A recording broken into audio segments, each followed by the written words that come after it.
सम्पूर्णमा नमस्कार, सम्पूर्णमा नमस्कार पुनः।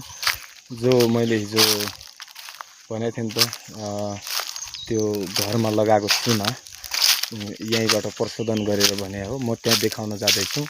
यो हेर्नु, अब यो ठ्याक्कै मेरो चाहिँ यो यतापट्टिको यो ग्राउन्ड चाहिँ पुर्ख्यौली यो तलतिर म चाहिँ भनौँ न यता मैले गरिरहेकोतिरको यो चाहिँ उखु पेल्ने ठाउँ अझ पनि अलिअलि छ।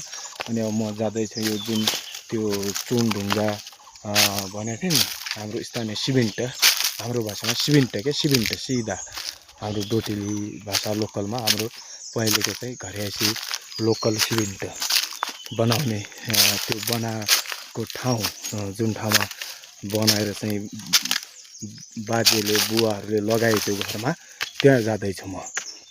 भनेपछि आदरणीय सम्पूर्ण जो केही गरौँ आफ्नै देशमा, यो हेर्नु, यो हेर्नु, यो पुरा पेवर हेर्नु, हेर्नु यो। अब हामीले विगतको दिनमा धेरै पढ्यौँ, फल्नाले यस्तो गर्यो उसको इतिहास पढ्यौँ, हाम्रो यहीँ छ त। यो हेर्नु त, यत्तिकै यो हेर्नु, यो पुरै देशको हो।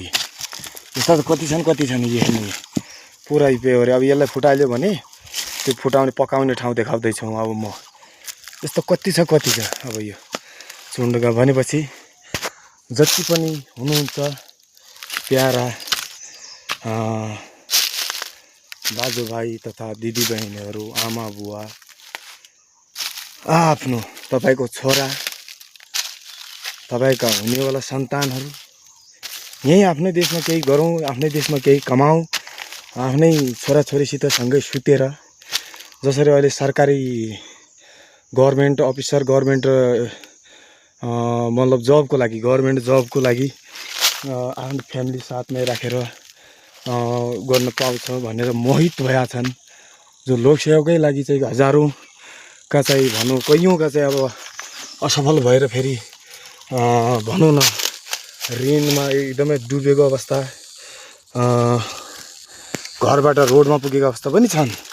मैले पनि अलिअलि गरेँ तयारी, तर अब आफ्नो भएन भन्नु, अब पारिवारिक अवस्थाले भ्याएन र अनि मैले चाहिँ छोडिदिएँ। अनि मैले भने प्राइभेटतिर सेक्टरतिर लाग्नु पऱ्यो भनेर, त्यही भएर यता लागेको। अब यहाँ धेरै छ सम्भावनाहरू, योलाई अलिअलि युज गरौँ, ठिक्क किसिमले युज गरौँ। यहीँ पैसा छ, यहीँ फल्या छ, यहीँ सुन फल्या छ। हामी किन